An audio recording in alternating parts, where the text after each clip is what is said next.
Good evening. The Policy Committee meeting of the Consolidated School Districts Board of Directors Policy Committee for April 28th is in session. I'm Ethan Kramer, the chair, and I'm present. The other member, Latoya Myers, who is present. Thank you, Ms. Myers.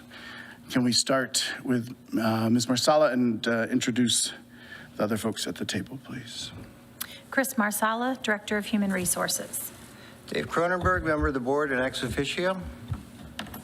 Kimberly Rizzo Saunders, Superintendent. Michael Finnegan, member of the board. Vicki Garrett, member of the board. Cassandra Jones, Director of Pupil Services and Supports. Thank you to all. I wanted to mention we have had some discussion about a few just procedural changes around votes and public comment, but for the moment, because we haven't quite finalized how to do all that, we're going to continue to adhere to my previous practice, which is that we will not make decisions in this meeting, but we'll have the beginning of the deliberation, and I will include the other members of the board who are here, but we will not make a vote. And instead, because the president is here, he'll make the decision as to whether an item that's discussed here is ready to appear on the board agenda. In future, we are going to begin to make votes to refer these as we see fit and to make a recommendation if we choose to on what the board should do with the policy items, but that will start next month. So without further ado, let's go ahead and start with we have 5 very interesting policies tonight and ready to get started. So Ms. Marsala, policy 226, searches. Thank you. So this evening, I would like to ask Cassandra Jones to go through each of these policies with us. As she has shared with you in the past, these policies have been reviewed by administration as part of the administration subcommittee from the administrators within the district. And so I'm going to ask that Ms. Jones shares with us the recommendations for any updates and changes on policy 226. Good evening. So I am going to spend a little bit more time on policy 226 just because it represents a significant update for us. The last update to this policy was in 1987, so an update was long overdue. This policy is being reviewed as part of the work that we are doing to review and update all of our discipline-related policies prior to the revision of our Code of Student Conduct this summer. This policy does emphasize the need to balance students' rights against the district's responsibility to maintain safety and order. School officials are granted authority to conduct searches without a warrant based on reasonable suspicion of contraband or violations of law or school rules or board policy. You will see that one of the revisions that we made to the policy was defining what constitutes reasonable suspicion. The board allows administration to conduct searches and mandates that the development of guidelines for such procedures, and that's where our administrative regulations will come in. Annual notifications about search policies must be provided to students, parents, and staff, and you will see one of the revisions that we made was to indicate how this notification will take place. Policy provides guidelines for different types of searches, including individualized searches, random or general searches, consent searches, law enforcement searches, locker inspections, and then more intrusive searches if necessary. So I'm going to pause there and open it up for discussion. Thank you, Ms. Jones. Ms. Myers. I had a couple of things. So throughout, we have a line that says board policy or school rules, like a violation of, and I'm wondering if the or school rules could be removed because those would be taken up to board policy, but there might have been a reason why that was included. No, honestly, I know we were simplifying other ones, so I just wanted to mention that. That's part of the model policy, but if I'm being honest, anything that would warrant a search would be related to board policy. So we can certainly simplify that language. Yeah, just wondering since it's gonna tick up to the board policy anyway. The other section that I noted was the random and general searches. I know there's safeguard language with respect to reaching out to the solicitor. Just wondering if there might be other safeguards with respect to that, because I think we can open ourselves up to a lot of chaos if they are not, in fact, random, or, other pieces like that. So I didn't know if there was other safeguard measures that had been discussed. So I think that's something that we can definitely more clearly outline through our administrative regulations. We are in the process of developing an administrative toolkit to support our code of student conduct. I do understand your concerns regarding that. It would really be in instances where, our number one priority is ensuring the safety of our students. So if we receive information that indicates that maybe we don't have a specific student in particular, but we have concerns that there could be the potential for violence in schools, that's where we would enact something like random searches. And I do feel like it is generally outlined in board policy that those are the specific circumstances in which we would enact a random search. Yeah, for sure. I do know, though, that there are other instances where we do things, we require certain things to occur for entry into specific events or activities.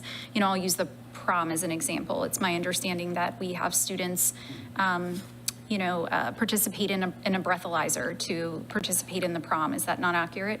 That's what was shared with me. Well, that's good to know. I will share with you that was something that was shared with me, and I don't know if that was a past practice that we have since abandoned. It was done in the past. That makes me feel better that at least it wasn't a complete misunderstanding on my part. But that would be an example, and that would be all students, not a specific group of students, because I think your major concern is the potential targeting of a specific group of students. Or not even knowing. So like, one thing that we know about like social science is that when we think we're being random, we're not really being random, right? So like, even when we're writing down numbers, you're like, oh, I'm gonna write this random number down. There's typically a pattern. And so I don't want us to be caught up in thinking we're doing a random search, and then it becomes something that gets us in trouble or violates exactly that balance that we're trying to have between the student rights and keeping everyone safe. So that was my kind of thinking along those lines. And with the random searches, it seems like it was written a little bit that they're kind of one-offs, but now that potentially at some point in the past, the prom was a area where there's general searches were done.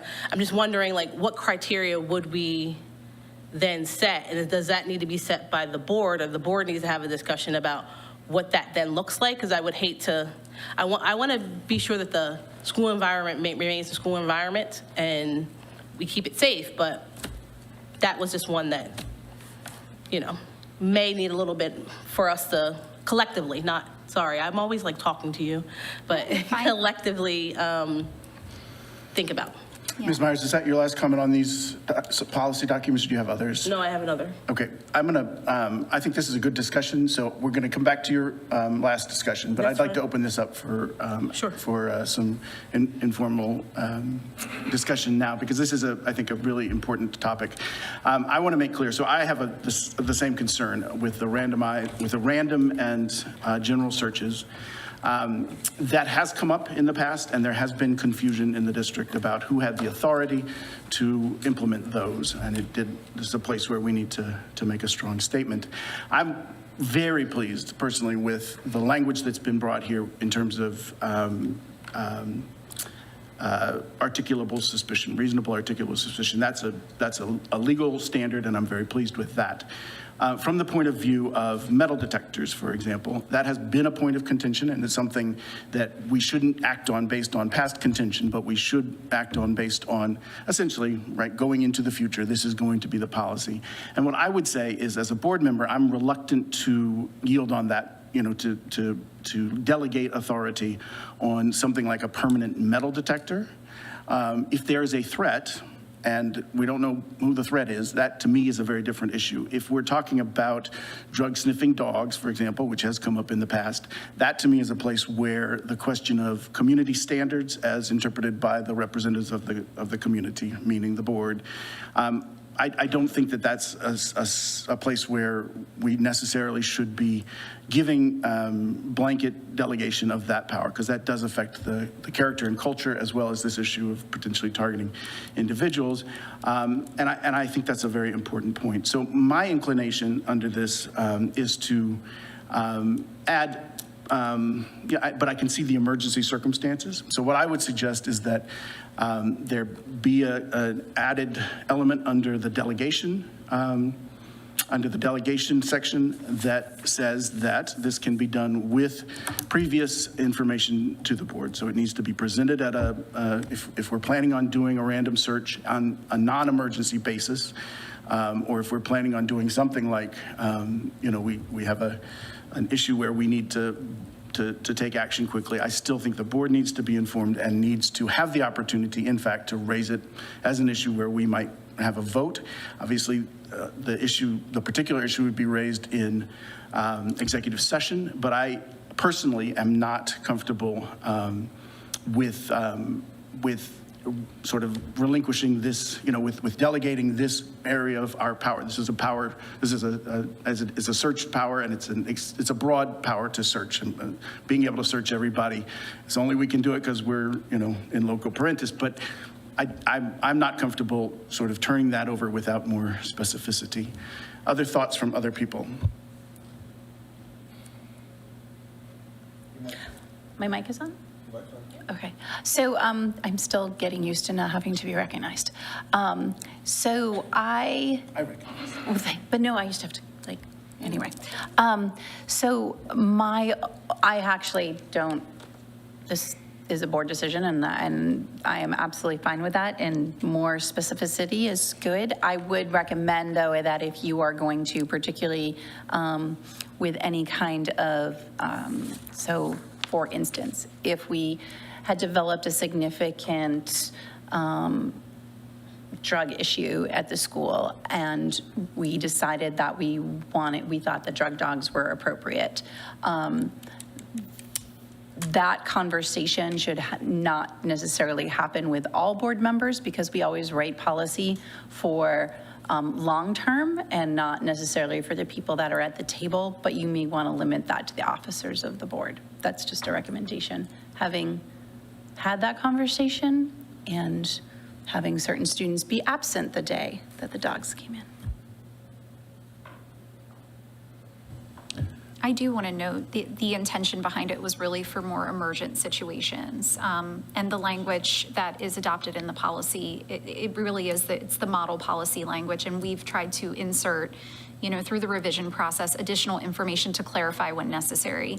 Our intention is not at this point in time to begin bringing in, drug dogs for the purpose of deterring when we know it's not necessarily effective at getting to the root of the issue that we have in front of us. And so that isn't the intention, but I think having the language in the policy, if that were something we wanted to explore in the future, would allow us to do that, versus having more limiting language in the policy really prohibits unless we go through a revision process, and could actually stop us from employing a strategy that might be necessary at a point in time in the future, depending on the issues that we're seeing in our schools. So I just want to note that, the intention was not to promote something that we know is generally not effective, but to be able to give us some autonomy in the future as a collective to make some decisions about how we approach certain situations in our district.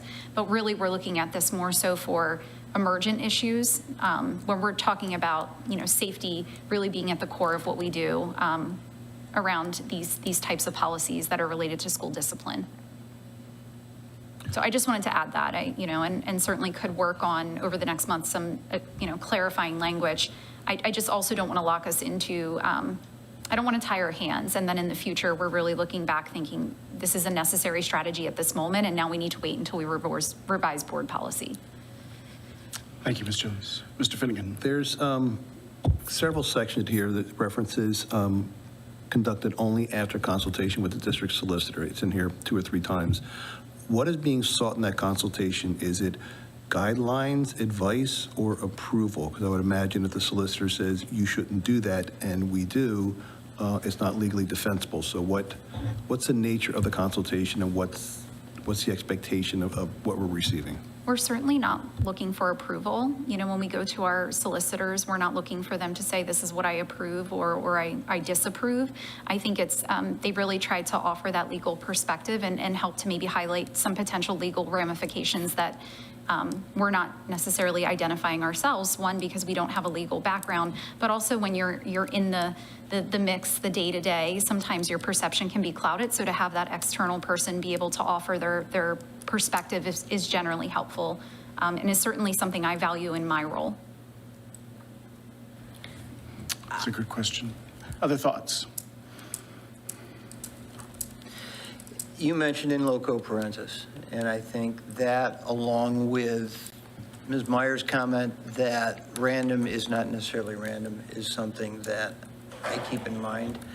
I respect the policy as written. If there are adjustments to the language that you find, Ms. Jones, that you think would be useful, I would support that.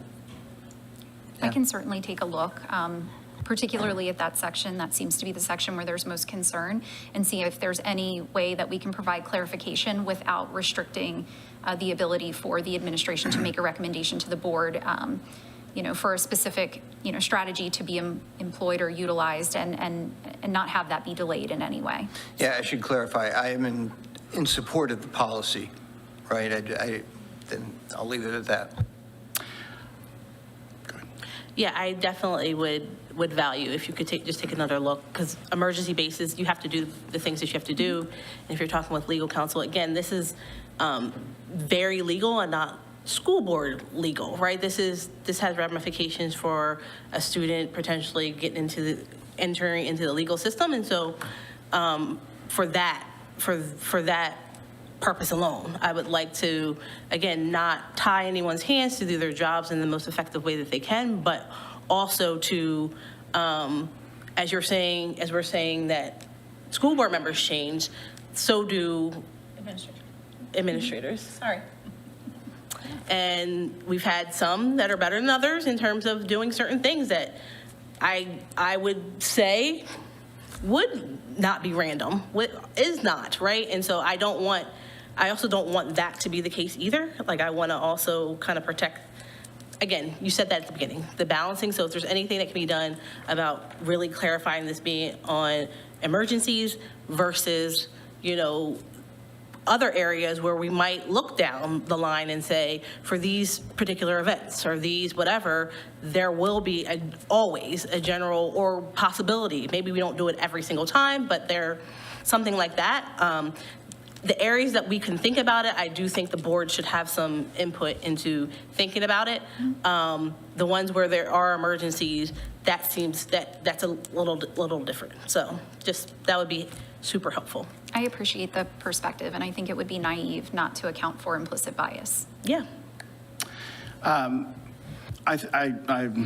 in accord with Ms. Meyer's statements. In response to Dr. Rizzo-Saunders, I'm uncomfortable with designating additional roles for officers, as we don't have an executive committee structure. And I do respect the issue of, essentially a leaky board, right? But I do think that, as with all issues around rights, this is a question of, you lose some cases because you forgot to do the Miranda rights. That's because rights have to be more important. When you're talking about children, education has to be more important than safety. So we've got a balancing act here. From my perspective, giving the authority, but with that consult with the whole board in an executive session, that satisfies the issue. That would mean we'd be allowed to do that. There are some of these that look more like permanent, right? So metal detectors, well, that could be a wand, or that could be an installed metal detector. And we've had that debate in this district, and I am not, I'm firmly on the side of ensuring that our community feels safe, and that does not include metal detectors in my mind. And that very much is a question of the spirit of the community, the extent of whatever crisis people perceive in the future. Certainly at this stage, it's very clear, I think, to everybody, we're not trying to include this kind of thing. But when this came up before, the idea that you bring in, two dogs or a dog and 5 deputies in uniform and they sweep through the hallways, that was proposed as an idea. And that was something that I was very much not okay with. And the question of,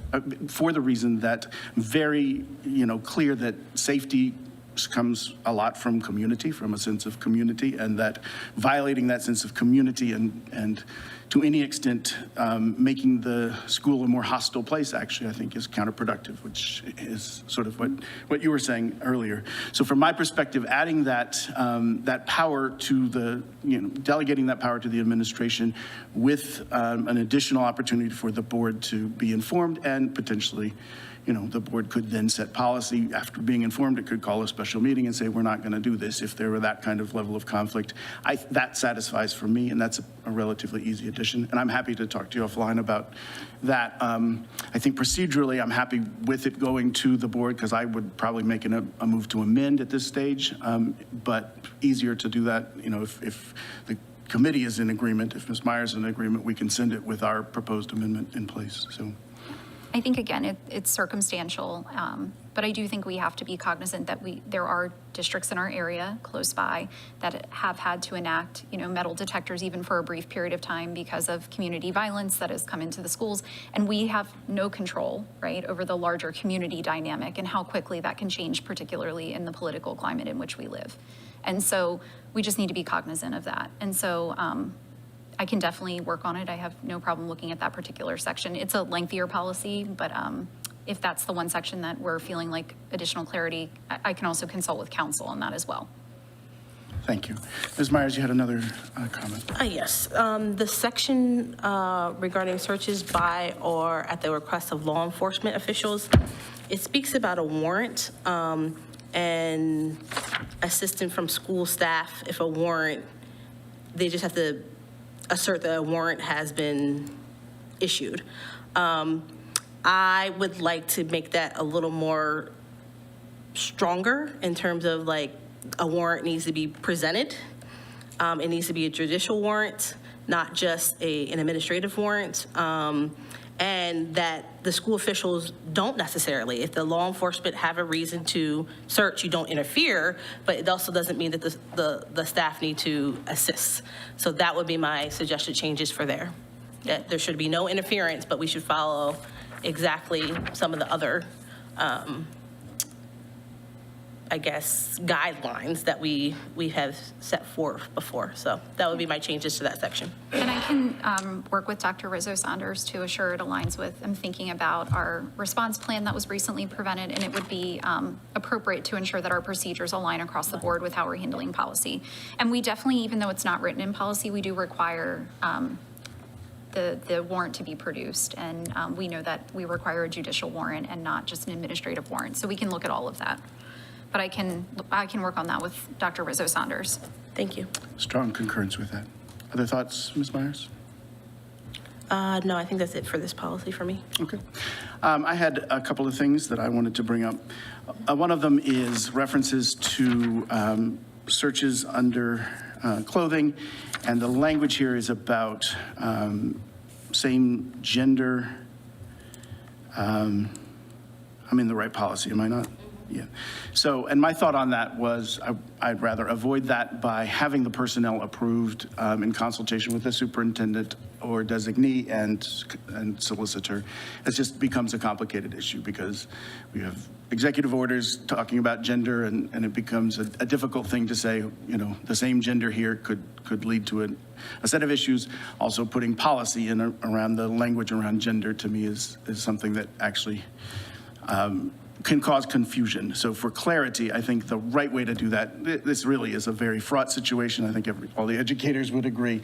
And the best thing to do is for, in reality, I would rather have our solicitor and Dr. Barber, Dr. Rizzo-Saunders say, okay, here are the people who are approved to participate in this particular search. I know there's an extra step there, so in terms of making sure that this happens quickly, I get that part. But given the nature of talking about gender and same gender stuff, I think we might want to. We did choose the election that searches involving the removal of undergarments or examination beneath undergarments will be conducted only after consultation with the district solicitor. Are you asking, though, that we limit that to, let's just say, approved administrative staff? So I it think what you're says, asking is like a finite list of individuals who can engage in that process. Am I correct? No, so it says shall be conducted only by a staff member of the same gender as the student. Okay, and That's what the are you part. asking for in terms So of an amendment? I completely understand Right. your point.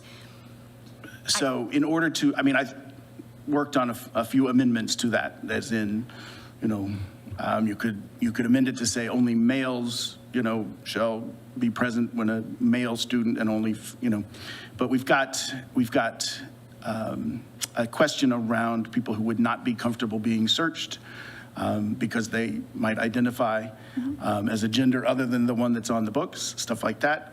We don't really want to get into the mess with that, and I'd rather not include that gender stuff in that gendered language in this policy, because in truth, right, that turns this into a political issue rather than what it is, which is a safety issue and a protection for everybody involved. So my thought was that when a search happens that is under clothing, that becomes something that is in the individual case, there's an information from the senior administrator with an approval for who's going to conduct that particular search. So the superintendent approves the individual, well, it would be two Two individuals that individuals. will conduct the search. That's my thought. Or I designee. mean, in the I'm just absence of comfortable, I want to superintendent. make sure you're comfortable with that, since that would then become your responsibility To to designate those approve, people, to yes. designate the people and approve. Okay, I'm fine with that. And then I had one last one. So when it comes to consent searches, that's in here, right? It Am I is. still in the right one? Consent searches, it says with the consent of the student, and then there's a reference to, you know, sort of implied consent when it comes to parking your car on campus, that you're implying consent. I'm interested, because we are, you know, going between this balance of acting as a school responsible for the welfare of students, but also then we're taking on language and standards that are more typical of law enforcement standards, and I think that's a very good thing. My thought would be, do we need to include a parent for a minor in terms of consent? And do we, that checkbox that says that privileges are based on consent, that's an area of law that I don't like very much, where we say, because you've signed off on this, you have to do mandatory arbitration instead, you know, that sort of check off in advance that you're up for a consent. So my inclination would be to uncheck that box and to do searches upon consent with the consent of the parent as well. The issue here is, of course, if there's individualized suspicion, you should already be able to do that. So I'm not sure whether we actually even need a consent section. Do I make any sense? I mean, I think you do, but I do think that there are instances in which it is possible that we would be requesting consent versus we have reasonable suspicion, right? I do think in terms of the box being checked regarding, you know, parking is used as an example, right? There is no expectation of privacy once students are on school grounds, right? Like the lockers are, you know, ours to search. You know, the contents of the locker, even if they're personal belongings, are ours to search. If a student parks their car on school grounds, it's subject to a search, assuming we include this in policy. I don't have strong opinions one way or the other. I can tell you that the team that reviewed the policy, we're not currently doing this, you know, requiring as, you know, part of the process of acquiring a parking tag that you consent. I think the thought was in the future that could be something that we may require, but we haven't, you know, come to consensus on that. At this point in time, we're not looking to change it. This would enable us to be able to do that in the future. Understood, yeah. I mean, the area of consent law and vehicles is, I mean, that's a subject in law enforcement that is very much all about manipulation. It's very easy to manipulate somebody into consenting, and very easy to take advantage. You know, in general, in most states, you agree to take a breathalyzer when you get your license, that kind of stuff. But it is a constant sort of source of coercion, in essence. And so I'm worried about it, especially with young people who are consenting. Frankly, in my book, I'd rather take the you know, the parental role and say we have reasonable articulable suspicion, rather than trying to argue to a child or a student we've got reason to search. A locker is different, that's our property. A car is, Well, I think that the borderline difficulty stuff. is if you have reasonable suspicion and you request to search a student's car and they say no, then the next step is we get a warrant. And then my concern is, we're trying to limit student contact with law enforcement, and that actually could encourage that. So that's interesting, because we actually don't need the warrant, right? Do we need the warrant for a car? We do probably for the car, we don't for the person, I think. Is that right? I'm going to let Dr. Rizzo-Saunders answer. So this, it is gray, because many times the students don't actually own the car. Right. Which is why we have to send them home the parking pieces that I don't know if they're getting sent to them. That says if you park on school property, you understand that the car is subject to search. If we search the car, we only need reasonable suspicion. Right. If the student refuses and we have reasonable suspicion, we can certainly contact law enforcement and they can take it from there. Their standard is much higher Right. than ours. So we would have to be able to provide them with a witness that says we saw them put the gun in their car. Right. So those are some things to think about. But it does remain gray because the students actually don't usually own the vehicle. So there is usually a level of, I know ours very specifically said, by accepting the parking permit, you understand that your car can be searched for, and it did say for reasonable suspicion. Yeah. Is that Not a big fan of random Is that here searches. is that here in this district? That's our current practice, or is that your previous? That's my previous District, okay. experience, but It's my understanding that that's not our current practice. so then So I a think- parent could absolutely say, you may not search the car, it doesn't belong to my child. Yeah, and I think that was the point of choosing this election. So what are you saying? So I would rather include parental consent as part of with the student and parents' consent when it comes to a vehicle. That's what I would rather do. But if you have reasonable suspicion, you don't need it. Is that what you're saying? For the car, you probably do, right? Because the child may not be able to consent to the search of the car. I'm talking about, if we erase consent, if there's reasonable suspicion, You have a right to Of a- search the car. you have a right It's to on search- school property. the car, that's what they're saying. So we don't need the consent muddies it because. That's what I think as well, yeah. Is that what you're saying? Yeah, so either one of those two. So consent either, and I mean, this I'm is try- confusing, but this is like a it's major confusing because topic of it's the law. law. Yes, Like, this I- is all the time. I This is a understand. constant topic. So I would be comfortable either removing the consent section altogether, because I don't know Correct. that, I mean, it's a question of how it gets applied, or I would be comfortable with consent including the parent. It could be more specific about vehicles, and I do not, I mean, I get it, right? You've dotted your i's and crossed your t's. If at the beginning of the year, the parent signs off and says, you can search this car, that's That's a the standard same- where that's you the same agree as- in advance, and as a law enforcement standard, I don't think we Your should. entry into this you know. event means we can use you for all or. That's it, yeah, that kind of stuff. So I'm uncomfortable with all of that. So if you all can discuss it, I think there's practical questions here as to what you might need it for, and Yeah, I was going to say that. I think we raise the need issues. to really evaluate the potential ramifications of removing it, and I do think that's something we should consult with council on, considering Agreed. it was part of the model policy. What I don't want to do is remove language, and then later there are implications for us, and we find ourselves in a situation where we're not legally defensible, or again, our hands are tied, and it's a matter of safety and security. So it's not, I'm not at all, I certainly understand where you're coming from. I just want to make sure that we consider the potential implications of that, just because I don't know. Again, I'm not an attorney. Yeah, and so- that makes complete sense. well, if consent is a shortcut, I think we can figure that out. So Yeah, very and good. So you'll do the might have been consultation. missing the point of your comment, and so I apologize if maybe I was just misunderstanding. Yeah. No, I think you got it. Okay. So, all right.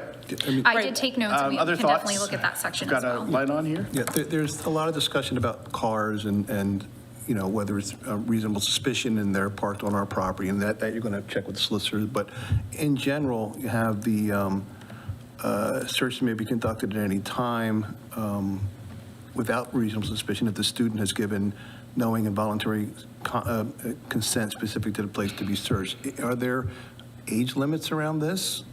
A backpack of a second grader? You can ask him, can I search your backpack? I mean, what's the constraints around this? Yeah, that's a question. The way policy is written, there aren't constraints. So the constraints usually become developmentally appropriate in the administrative procedures. So, you know, if we're looking in a second grader's backpack, it's usually because, you know, they brought too many, what are those things called? Pokemon cards, and they're causing a distraction, versus if we're asking to look in a 17-year-old's backpack, we're likely looking for Oh, no, it's different. But you can have a second grader who, you know, someone said, ooh, he had a butter knife to cut his apple. I mean, it can be not Pokemon cards, but. Right, absolutely, but we actually, I think we have that in our dangerous weapons. There is. I'm just thinking, I mean, at what age do you not, given knowing and voluntary consent, at what age will a student not be giving knowing and voluntary consent? How do they even understand it? Right. So And I'm just questioning Right, that. yeah, and so that's why it would be worked into the AR, is, you know, from K to 2, a parent has to be involved before, or those words are always, like, we develop checklists and say, did you do this, did you do this, did you do this? So you- And that's why I'm wondering with the solicitor, if we can just remove that consent piece. 'Cause I have a note here, yeah, is if you could- language about consent if- necessary, and that Yeah, would be if the it's, question if for it's the reasonable solicitor. suspicion, then it's reasonable suspicion with a second grader, with a 12th grader, or with a kindergartner, whatever. Yeah. And in law enforcement practice, you know, consent it's a great big issue, right? It comes up all the time with adults. It's not, you know, developmentally, people manipulate consent and then it ends up in court. So it's a mess. But, so our solicitor will help with that. Okay, But so I'm you're saying in it's concurrence. more procedure than policy then? Of I would say, particularly with younger students, you know, why would we go in their backpack? Oh, that's why I was Like, questioning why it's so- explicitly right. written out this way when it just Right. doesn't make sense for everyone. And we just need to be aware that, you know, there are times when a second grader comes into school and says something foolish like, I'm going to kill you tomorrow, and we do need to have the authority and the capacity as well as the procedure to say, okay, this was said, we're going to do a safety check, and, you know, when they come to school tomorrow, you're welcome to be there when we do this, but we will be searching your child. This is a fantastic discussion, and I'm appreciative that you've brought this language forward in the way that it is. This is very respectful towards our students, and it's a very good push towards something that I absolutely think we're doing exactly the right thing here. Those points notwithstanding, right, there's some tweaking to be done, but these are very complex questions, and we're taking them seriously, so thank you. Are there other comments on this particular policy? We've got some more to get to here. I think I was done. I think I did was there another that you remember?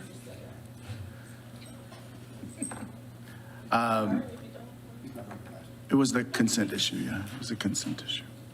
Okay, so let's move on to controlled substances. And once again, I'm going to ask Ms. Jones to go over the updates, the recommended updates from the subcommittee for controlled substances.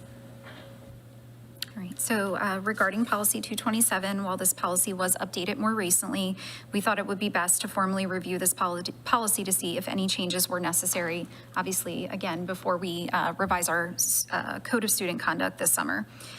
You will see that for the most part, we kept the model policy, but did include additional language regarding preventative education programs, obligation to report for staff and students, as well as information pertaining to our student assistance program. So just adding in those layers within the policy. Ms. Myers. The first thing, I love the student assistance program and that language there, as well as just other language that has been weaved in to try to get additional supports. In the purpose section, the first thing I would love to discuss is if we can change the language around, it says, as defined in this policy, is a serious, saying use and abuse of controlled substance is defined in this policy as a serious problem with legal, physical, and social implications for the whole community. I would like to say, to more align it, that it is a serious mental health problem with those things. I would like to add those words to that section there, and wanted to open it up, and I have other comments, but I wanted to see if, or something else that, it doesn't have to be mental health, it can be some other words, but just it being a problem, yes, and I just don't know that the purpose statement really flows in with the other supportive things that are outlined in the policy.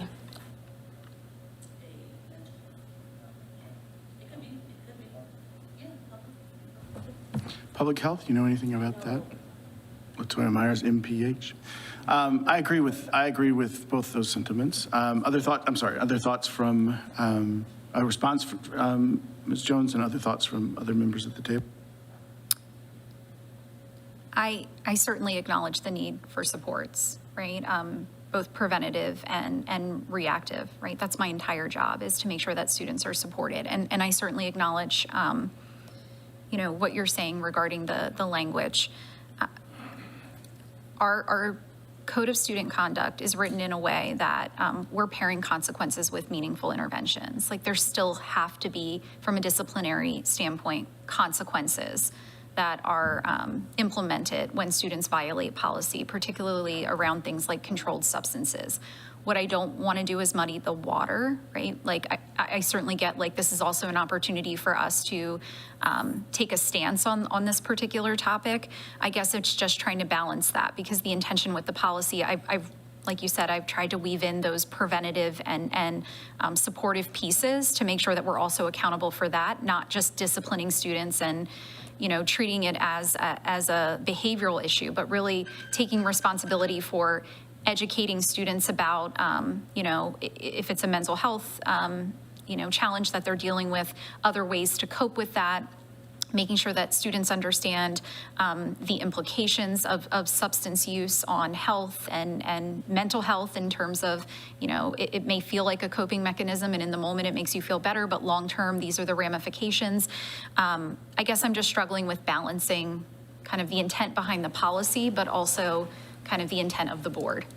Yeah, I can speak to that too. So the reason I said mental health, but it could be public health as well, SAMHSA at the federal level acknowledges abuse as a mental health condition.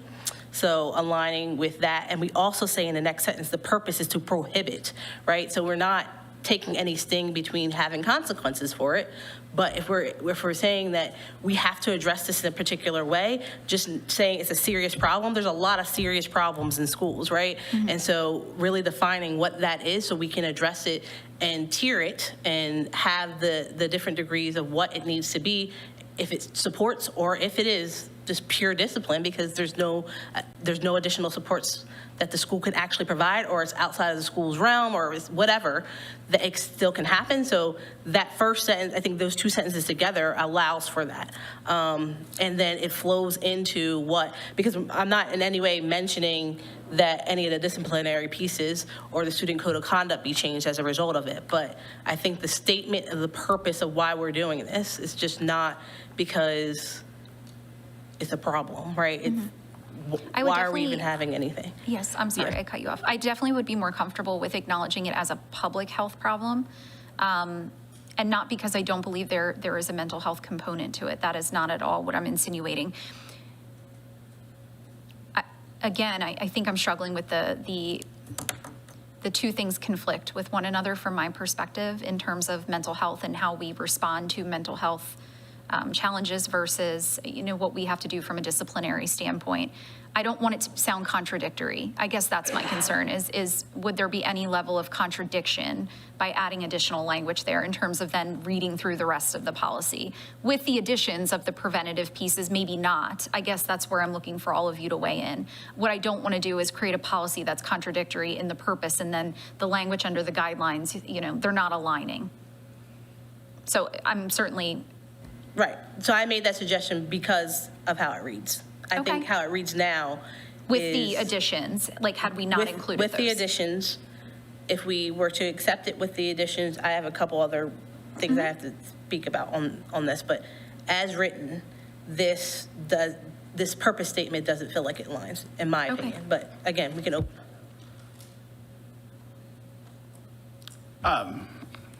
I'm in strong concurrence with Ms. Myers. I think this is a good balance.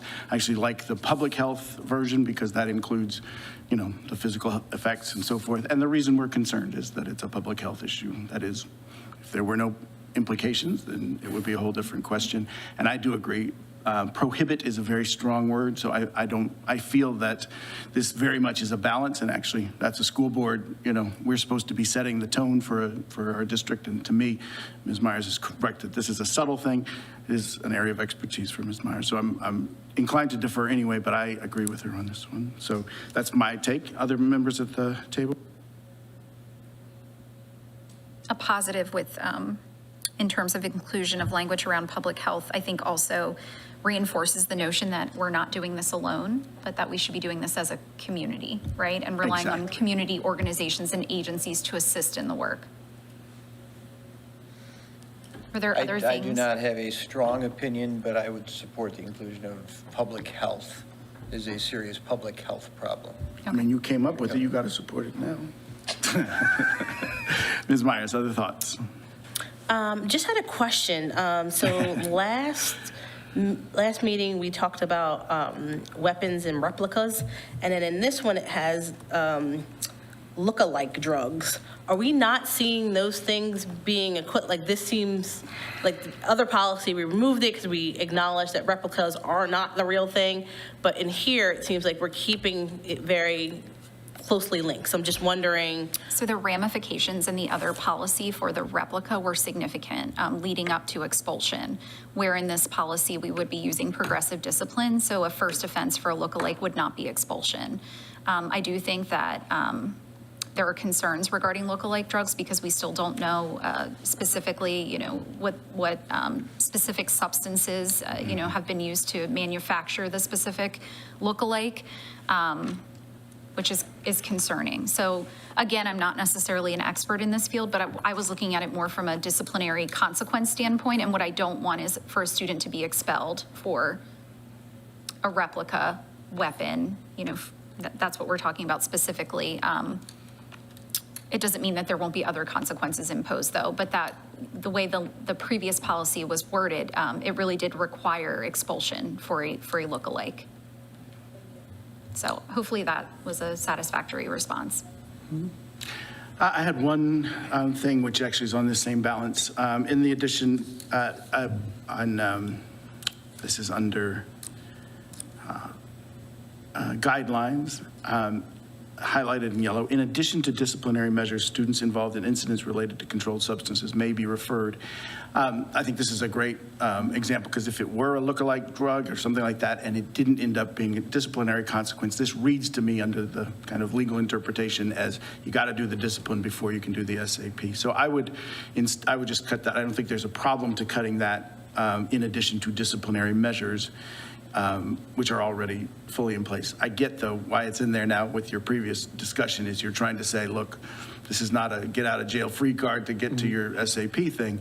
I do think you could add a word in addition to potential disciplinary measures, just to make sure that it doesn't read that you can't get to SAP unless you've been disciplined. Does that make sense? I don't think that's our policy ever. Like if there were something that came up that's related to substances and the answer is, well, there's no discipline to be done here, but we do need to address it through that very good program. So I just want to make sure that's not implied here. And you can look at that, and if you don't think it's implied, we can. I don't think it is, but I do want to note that the SAP program is voluntary. So we refer students, it does require parent consent, and we do have students and families that opt not to take advantage of the program. So I just want to make sure that everyone is aware. In our code of conduct, there are certain offenses where we require a SAP referral, right, where we initiate that process. But again, it can be hindered by a parent not consenting to move forward. So I just want everyone to know that. We do our best, but sometimes, it could be for very good reason. Families might be resistant or reluctant to move forward with that. Great. Well, just read that over again, and if it appears to you that it doesn't seem to require that the referral can't happen until there's been discipline, then I'm fine with it. Any other thoughts from other members? I do concur with the lookalike drug. That's not the same as a lookalike weapon because we have no way of knowing what the compounding and synthesis is of the look-alike. It could be just as dangerous in a different way. It's just, you just can't tell. It's not like, oh, it's a plastic gun, it doesn't have a barrel. It's just not that simple. So I do concur with that. You just can't tell. You don't know, and it could have been something from under the sink stuffed into a capsule, which is just as dangerous as a street drug. So without knowing, you just don't know. My simpler question is, where is it listed, or was it designated what's a required incident versus a discretionary incident? And is that something that's changing and fluid, or is that listed somewhere, or is that in the student handbook? It's in I may our have just missed it. code of student conduct. So it depends on the type of offense, but generally, most of these are referred to law enforcement on first offense. There is a difference. We do treat it differently. There's a difference between a student being in possession or using versus distributing. When we get into the territory of distribution, that is always referred to law enforcement. So I just want to be clear on that. So in our code of student conduct, we do. So is it worth referencing the policy that required incidents and discretionary incidents as listed in the student? We can certainly add that language. Yep. I didn't know where to look for it, so Yep. someone else reading the policy wouldn't know either.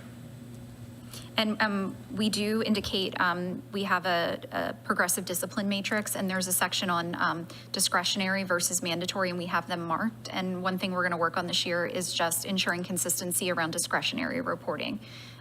So that, one principal's not reporting something in one building and another principal's not, because that's what leads to the disparities in our discipline data. And so we are working toward that. Very good. Other thoughts on this policy? All right, let's move on to expulsion and suspension. Suspension and expulsion. And once again, I'll ask that Ms. Jones, she is very busy this evening and walking us through all of these student policies, but she'll give us an update on the suspension and expulsion policy 233. So this is a new policy for us.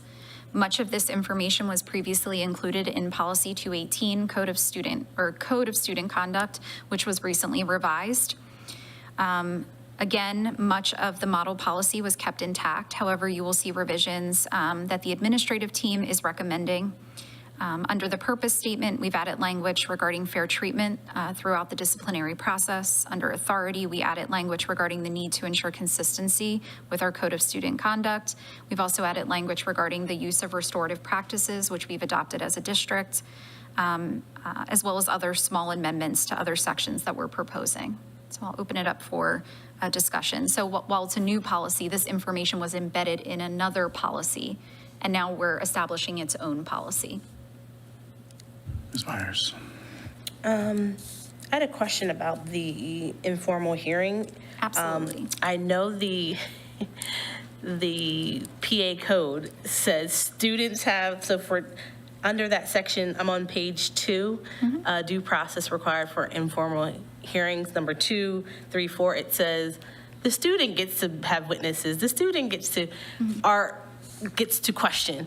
Does that extend to the parent? And I know the code doesn't necessarily say that. It also says the student. So does that extend to the parent and their representative? Because it does say in a formal hearing, they could have a representative, legal counsel, et cetera. Just wondering how that actually plays out. I did read the code, but just wonder how it actually plays out in real life, because I could just imagine a student trying to negotiate all that. I mean, there are students that do a very stellar job of certainly making their case in those informal hearings. Up until recently, I co-facilitated with our building administrators most of those this year. And so what I'll share is that we really encourage participation. We want the parent to be sharing information and asking questions, and we certainly are encouraging the student to participate as well. We do have a formal set of questions that we use to guide the conversation, and then we will deviate from those questions where necessary to gather more information or additional clarification and so forth. But the outcome of that process often leads to additional supports being put in place for the student. So we use it as an opportunity, and we get the student and the parent's perspective on whether or not aside from the consequence, are there additional supports that are needed to hopefully prevent the behavior from occurring again in the future? Lots of things come out in those hearings. My next one was just a potential, just to make it a little easier, that the hearing on page 3, the expulsion hearing on page 3, it's essentially just verbatim from the PA code. So I'm wondering if we just don't reference like B 1 through 10 in the PA code, as opposed to like repeating it in case it gets changed slightly. We can just refer to that, but that to me is not a huge deal, but just wanted to name that, since, yeah. Which I know you're under the expulsion So- section, and then are you under expulsion hearings? Yes, and it is, where is it? It lists out, page 3, 6. Yeah, and it essentially aligns, so if you just click the link, it essentially aligns verbatim from the PA code 12.8 hearing. And so and it's like essentially B of that, the PA code 1 through 10 that we just kind of plopped in here. So I wonder if we just make reference to anything that's verbatim in that way. I guess my only thought is it more accessible to parents in this manner than going into the code? And then sometimes it's difficult for me to go into the code, if I'm being honest, and to interpret that and to navigate it. I mean, sometimes it's simple. It's a brief paragraph or 1 or 2 statements. And, policy can be much more complex than what's in code. I'm just wondering if in this case it would make sense to have the information in policy rather than having to reference a section in code. But it honestly doesn't make a difference to me. This information is then also repeated in the Code of Student Conduct.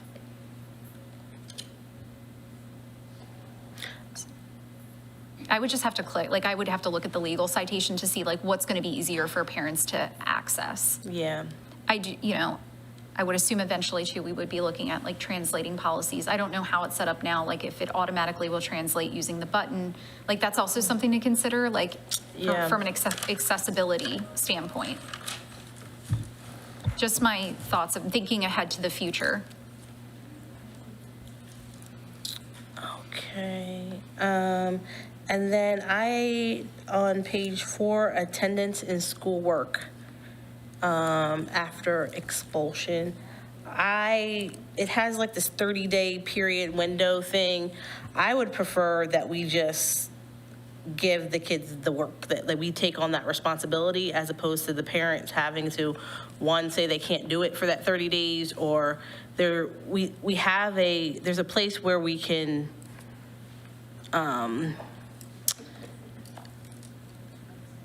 there's a place where we can essentially opt to do that. So I would just skip over that whole parent piece of things So we're and just opt for that. So the And that would be consensus mine, with the but we board. can talk about it. Yeah, would be that we're just going to provide an education for the student. We're not going to request that of the parent. We're just going to go directly to arranging some type of educational program. Is that the thought? That would be my suggestion. And I'm strongly in favor of that. There's a whole issue as to whether the parent shall do something. There's just a consequence for not, but we're not in a position to compel a parent to do that. And I do think, if you think about the circumstance of an expulsion, if we offer it and the parent wants to do something different, we'll have a negotiation. But I do think we're better off, especially these are really, really at-risk students, and we know we've got to do it. So I would concur with I do want to Myers. make it clear that we always, at present, at least during my tenure, have set up an educational program for a student. Yeah, I figured. That's why, again, it says it here, the board may provide an educational program to the student immediately. So let's Yeah. skip, I mean, if everyone, I'd rather skip that I mean, middle we're part. doing it anyway. I'm assuming the stance of the board will not change next week. Okay. All right. Other thoughts from other members? Regarding the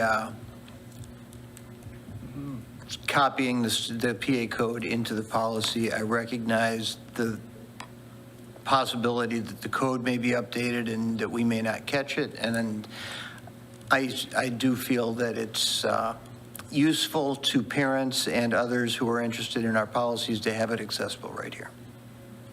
I would agree with that. So I get your point, Latoya, but I do think yeah. with just how we're approaching policy now, when updates are required, I do hope that we'll be on top of them and won't have policies that we conflict hope. with But, legal you know, requirements. as a website user and sometime website designer, reduce people's clicks, make it as accessible to them as possible. Okay.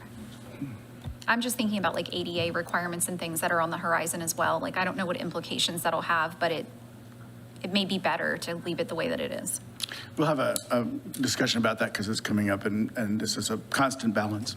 We're going to infringe on our next committee's time, so I'm going to ask for final comments on this policy. We do have a couple of policy items that we didn't get to. I recognize that, so we'll get to those next time. But I appreciate the breadth of discussion here. These are really, really interesting and important issues, and we've made some really significant changes.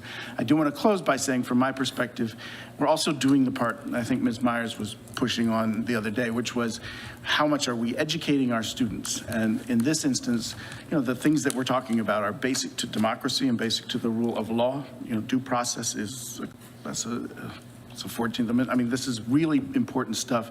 And I like the idea that if we were to get to expel it to the point of expelling a child, which I hope we don't, and we haven't during my tenure, that there's a lesson there too, that you know how things work. And there's an educational component to being part of this. So I really am pleased with our progress on all of these policies, and I thank you, and I'm glad that we spent substantial time on work that you've done. We take it seriously, and we need to review it in the spirit of you're having spent a lot of time on it, and we will too. Thanks to everybody. Yes, President Cronenberg. Yeah, I have two quick questions. Has the policy committee completed its work on this policy? Yes. Thank you. And a question for Ms. Jones. Are all three of the policies considered so far, are these intended for immediate effect or, okay, thank you very much. They are, yeah, they Thank don't you, Mr. Kramer. have the same implications that some of the other policies that we've held. Our code was written to align with these new policies or revised policies. The final two are rights and responsibilities and student assistance programs. We'll take those up at our next session. Thank you to everybody, and we are adjourned.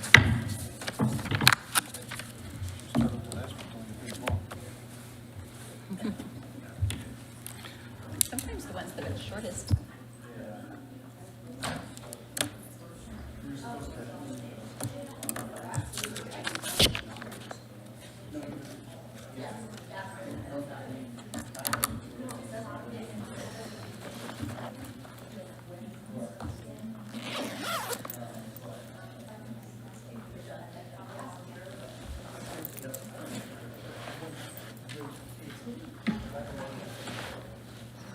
Cassandra, you are doing such good work.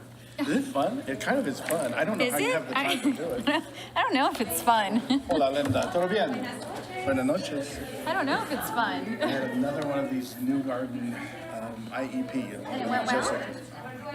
That's fantastic. I'm glad it was enough. Really wild. And the ELT teacher. Oh, Dan, we'll start at 7:05. okay.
Good evening, everyone. Welcome to our Curriculum Committee meeting, April 28th, 2025. And we have with us two members of the committee, but Dr. McVeigh cannot join us this evening. But we have Ms. Lynn Golden-Miarki with us. And then I'm going to have others that are around the table, please. And next to me is Dr. Kimberly Rizzo-Saunders. She's my co-chair. So why don't we introduce ourselves, the rest of the people around the table, starting with Mr. Cronenberg. Thank you, Dr. Garrett. Dave Cronenberg, board member and ex officio to this committee. Michael Finnegan, board member. Linda Carrillo, board member. Excellent. All right, before I just give you a brief idea of the topics and I turn this over to Dr. Kimberly Saunders, Rizzo Saunders, I just want to say we have our May 19th meeting, the topic's going to be seal of biliteracy, and we are adding a June meeting, June 19th, for whoever can join us. And that's where we're going to have a historical analysis of our data that Dr. Kimberly Rizzo-Saunders is putting together as we speak. So that will be an additional meeting, and that will be our last meeting for the year until September. With that, we have three topics this evening that are going to be covered as informational meeting, items: the curriculum mapping, profile of a graduate, and developing an instructional model. And with that, I'm going to turn it right over to our superintendent.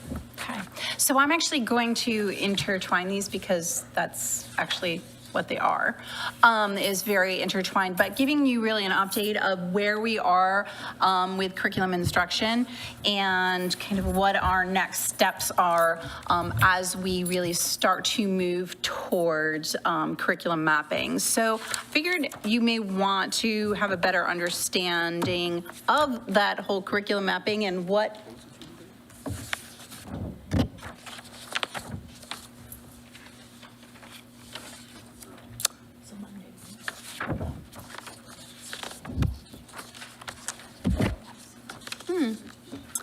So I think the copies did every other one. All right, so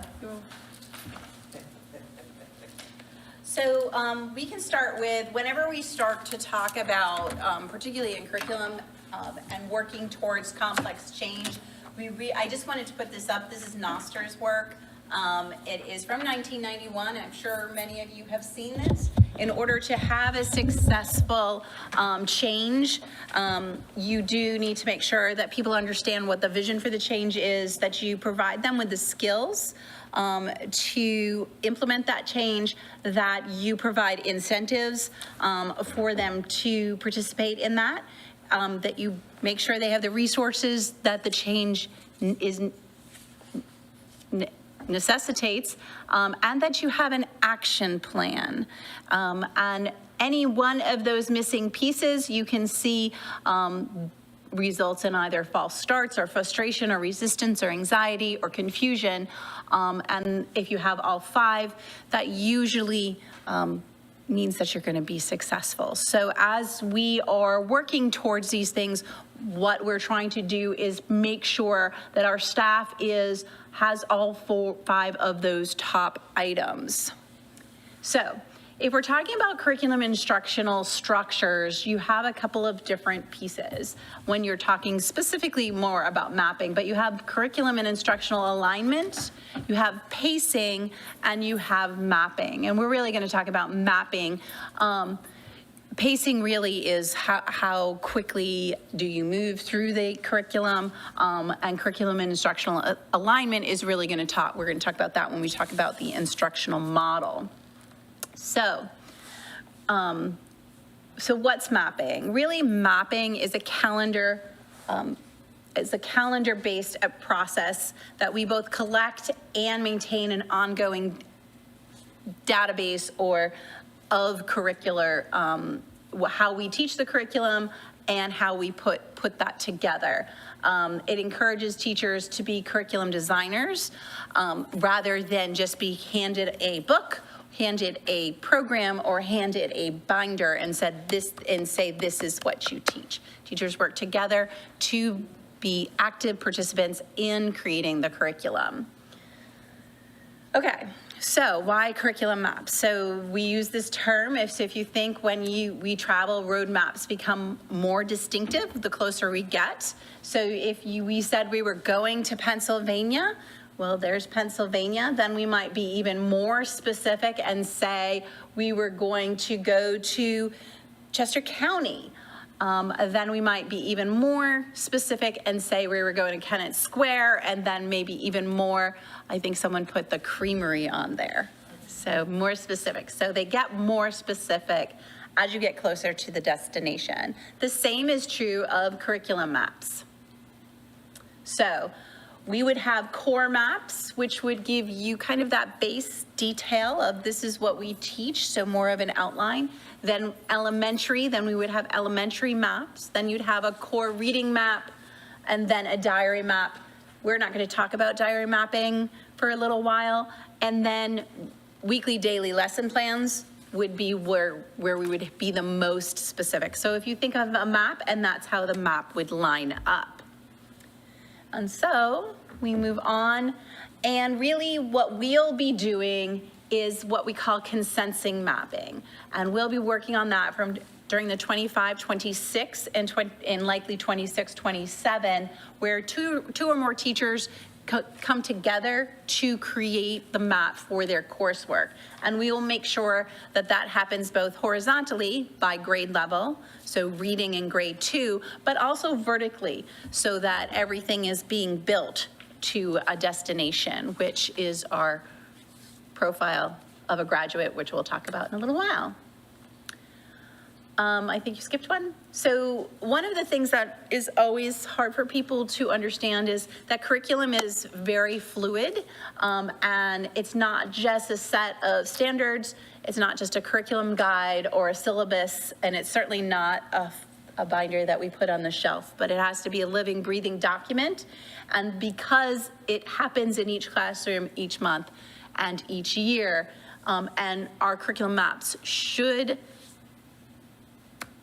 reflect that reality. For instance, COVID would be a good area where we would want to make sure we were working with teachers to readjust our curriculum maps based on students missing, oftentimes, large amounts of instruction. So as you move, the third grade teachers talk to the fourth grade teachers and say, oh my goodness, we found out they never really understood time. So then time would go into your math maps for fourth grade. So, and it is an ongoing process where you document, you examine, you revise. I didn't make this slide, it makes me dizzy. Anyone else? So, and it is an ongoing process. So, and in order to get to mapping, we have to make sure they understand the vision. We provide the skills, the incentives, the resources, and the action plan. And that we are, in order to do that, we are starting with the profile of a graduate. So what's that mean? What a profile of a graduate really is it outlines, it's really an articulation of the key skills, knowledge, and character traits a school or district believes that they want their graduates to have.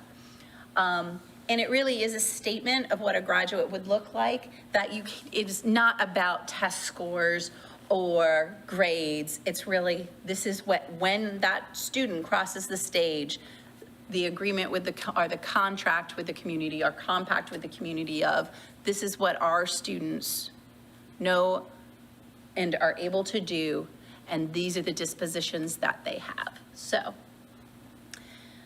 these are our 4 questions that we're working on for, you all should have these questions in a survey. These are the 4 profile of a graduate.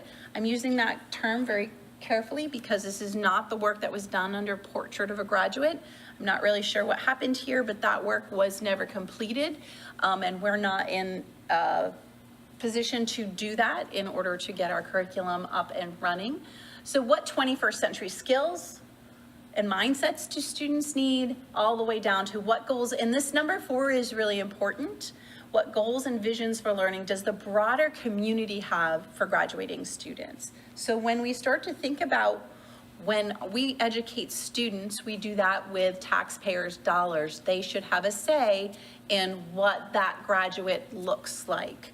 You know, different people have a different view of that, but overall, the community should be able to say, like, we want our students to be highly versed in engineering.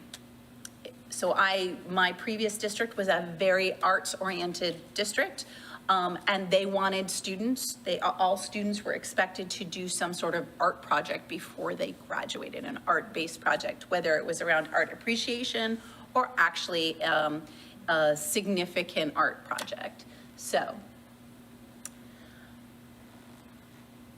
what are our next steps? We are going to define the components of our graduate profile, and then we'll take that and identify grade level targets based on that. So if we say that we want everyone to be able to take calculus, that really is not something that we should say, but then we would need to go all the way back to kindergarten to say, how are we going to make that happen? We'll also review Ed 4.0. I sent that out quite a while ago, and the work that's been done around that, and we will do a crosswalk between these skills and dispositions that Ed 4.0 has said, and what we have come up with, and where do they match, and what are we missing. And then we will look to identify instructional techniques that align with those targets. And we're going to talk next about, we'll start working on an instructional model so that we'll make sure our students reach those targets, and then we'll be creating a template for our curriculum maps. And I just noticed I don't have a period at the end of that sentence. So what's a model, an instructional model? Really, an instructional model is an agreed upon and a structured approach to teaching and learning that really helps us guide the selection of our strategies, our methods, and activities. So we are making sure that they line up with what we want the students to learn. So for instance, there has been a movement across the country to embed science into literacy. But what we know is that if we want our students to have a deep understanding of science and the scientific method, that simply embedding science into literacy is not a strong instructional model for science. So we want to make sure that it includes high levels of student engagement and differentiated instruction. So I have an example for you that I stole from, oh no, I can't remember what district. Oh, that is very embarrassing. I will get back to you. So this is their instructional model. So their profile says we want students, or their instructional model says we want a student-centered environment that has life-ready targets, we want personalized instructional techniques, and we want to use modern learning tools. And so they put this together and said, this is what needs to happen when we're selecting strategies. They need to be flexible, they need to be authentic and transferable, they need to be transparent, and they need to be engaging. So not everything is going to, can you go back for a second? Not everything is going to necessarily be all of those things, but they must cover one from each column. Okay, and so once you've done that, you usually develop cornerstone activities and experiences. So some of those might be like in 3rd grade, you might have an experience around why is water important to our world? And that would be the overall arching question for a cornerstone activity or experience that might include visiting a water treatment center. It might include working with Chester Water Authority to have a better understanding of the role water has in our world. Something for maybe middle schoolers is, how will my future job choice help me connect with the community? What are the different workplaces I could be, and how does that make me a community member? And then high school, who am I and where do I want to fit into our community? So and those are just 3 random questions. Those are just examples of different places that have these cornerstone activities and what those look like. One of the things that you'll often hear me say is it's important not to educate our students away. And it is really, we are in a multi-generational district. We want to make sure that our students will look at the education that they've received here and they want to bring their children back for it, rather than teaching them that in order to have this great job that they need to get their education here and then leave. And that's the way you kind of spiral your communities, is by teaching children that their best option is, and their only option is, to move away to get a good job. So that is what we are up to. And as you can see, we had a little bit of that vision in there that we want to get to.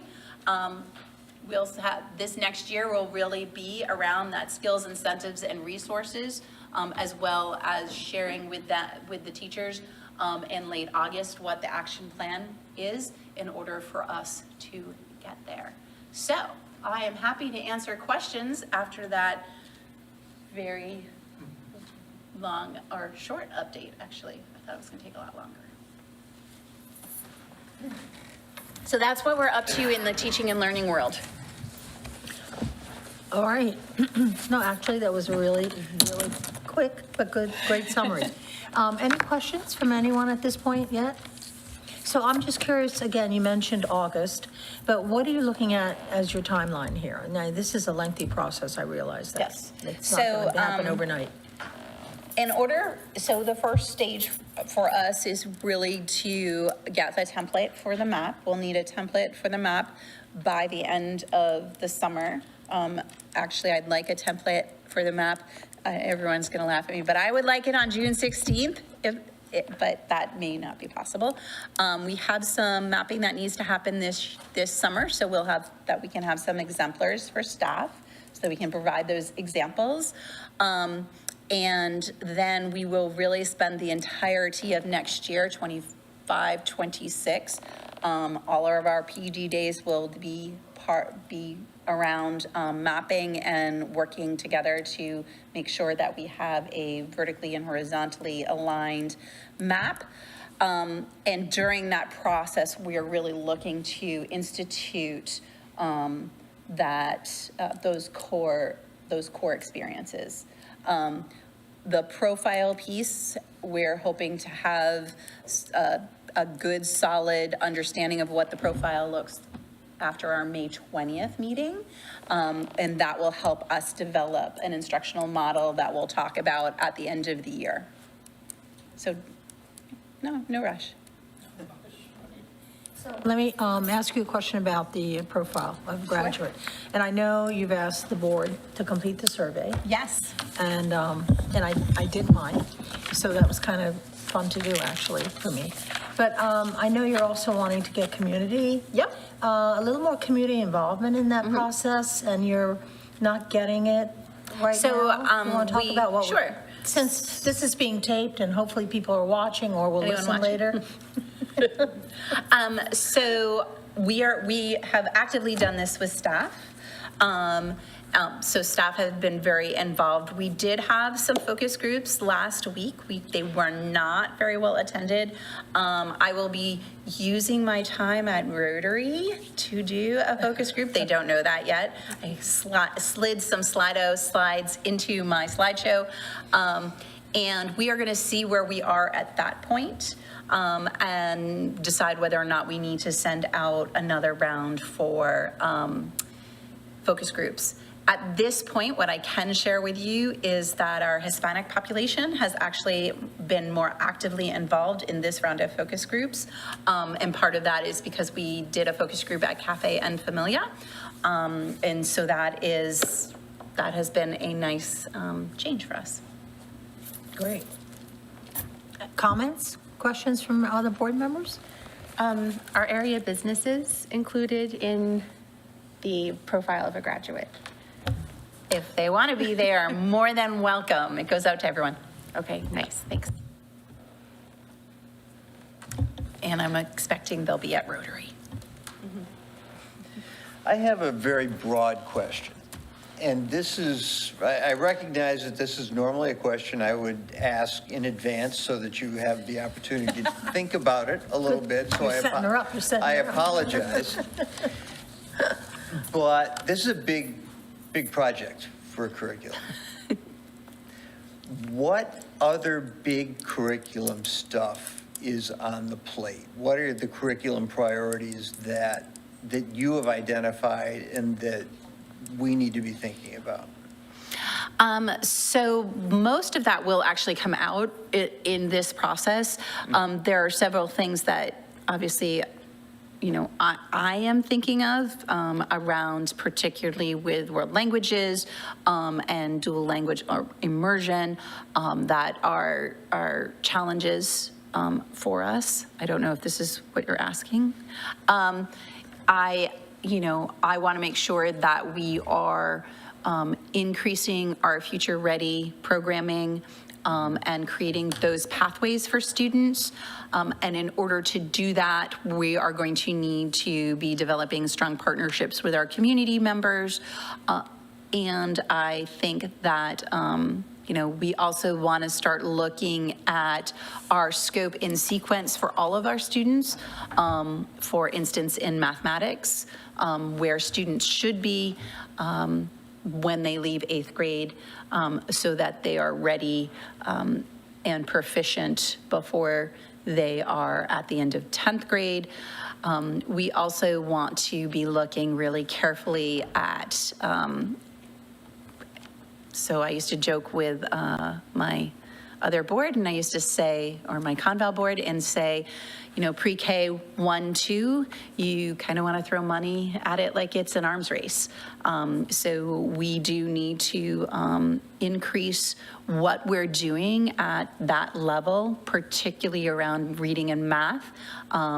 So we are looking very specifically at letters, which is a science of reading strategy for teachers. It really teaches them the science of reading in a way that whatever materials they have, they'll be able to use and make appropriate decisions for the students in front of them. And then looking for something comparable for mathematics instructional strategy-wise, as far as really making sure our K6 or K5 teachers have a deep understanding, which many of them already do, but have a set of strategies that aligns with that to make sure that they are using our most evidence-based reading and mathematics strategies as we move forward. I already kind of tipped my hand a little about the science thing. I am very concerned with the movement over the last decade, as we have tried to increase students' literacy rates, that we have done that at the cost of students really having a deep understanding and a deep love for what science is. Science isn't something you read about. Science is really something you do. I also have that concern here for social studies, and which is why you probably saw the community questions, and really helping students understand, what's here in the community, who am I as a community member, what does my community mean, and why are communities even important? And having students leave 5th grade with that understanding is really important in order to develop our students into civically engaged members of our community. And I think we all believe that right now it would be nicer if people really understood the point and the meaning of civic engagement. Was that good? I get the impression that we could talk about this for a long time. Yeah, I could talk about curriculum forever. I appreciate that. And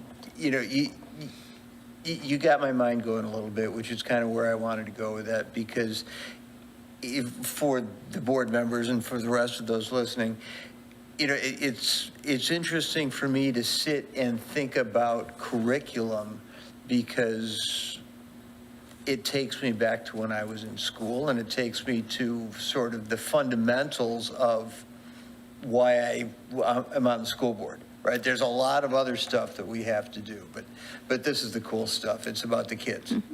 So, thank Well, you. not only cool, but it's fundamental. I mean, it is critical, crucial to what we do as an organization. So here's a tough question. So from my experience, I feel like our elementary teachers carry the burden of a lot of, not new initiatives, but having to learn new things.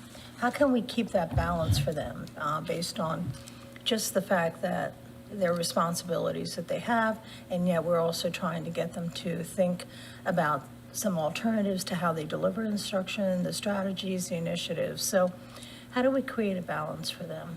So I think that balance is always really important to consider. I also think that one of the things that is frustrating for elementary teachers that I have spoken to since I've gotten here is that they're given kind of marching orders through a program, but not necessarily a clear scope and sequence of what has to happen. So by putting together the strategies and the curriculum map, we'll be providing those balance, and also by providing them and empowering them to make those decisions as a classroom teacher to say, I am not going to do these 3 worksheets or these 3 activities because I need to concentrate here because of the students that are in front of me right now, and making sure that students leave classes with mastery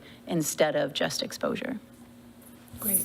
And I agree with that frustration because, at least in my time here, it's always been that, and we had to go through the whole No Child Left Behind and adequate yearly progress and all of that stuff.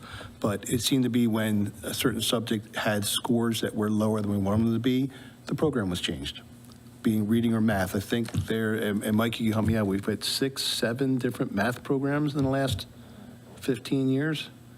It's ridiculous. And then they have to learn a new program, and what is it? And then it's not getting the results. Well, let's get another program. So either come up with your own based upon input from other things or find something that works, but we just keep changing it. And that is being hit at the elementary level. So I think your sense of overburdening and frustration, we may change a textbook in the high school. We don't change an entire program usually, but we just keep doing that at the elementary level for reading and math. Right. And I think is it okay? Okay. Hattie, if you're familiar with Hattie's research, is extremely, extremely clear. The most important thing and I believe that this is the most important thing that I do, is put a highly qualified teacher in front of students, because at the end of the day, that teacher is the most important person and it is going to make the largest difference in a student's progress. And Hattie's done a lot of research around that. We know that 3 or 4 highly effective, highly qualified teachers in a row can really make a huge difference for students, and the inverse is true. 2 or 3 teachers in a row who have less experience and or are not as effective can really impact a student long term.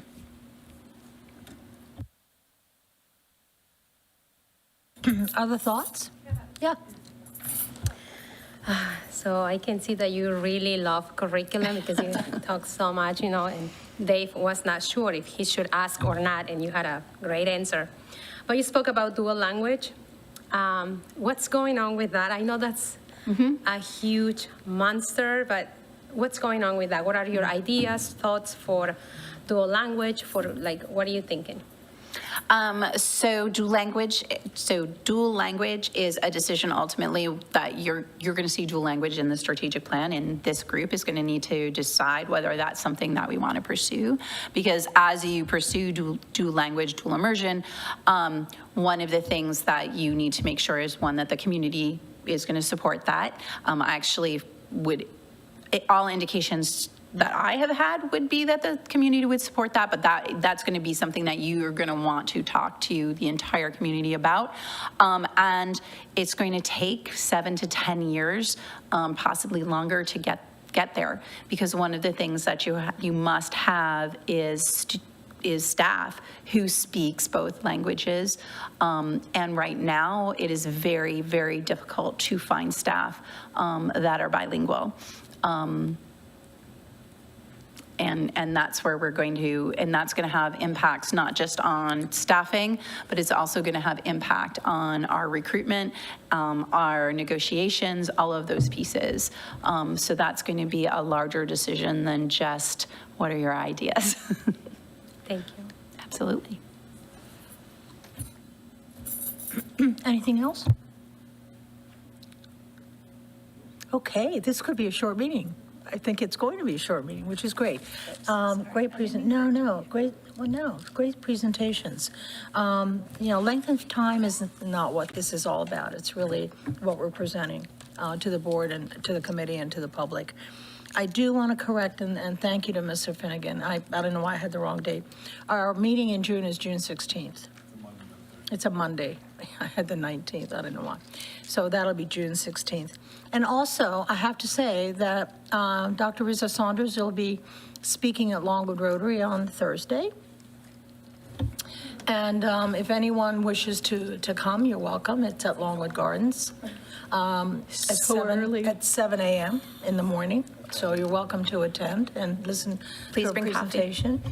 And also, it is Zoom, so if you have any interest in listening to it, if you go to the Longwood Rotary website, there should be a Zoom link there if you're really interested in watching the presentation. With that, anything else for the good of the cause before we adjourn this evening? Hearing none, we adjourn at 7:38. So you get a little longer evening for yourselves. Thank you all for being here. Meeting's going to be longer, though. So we are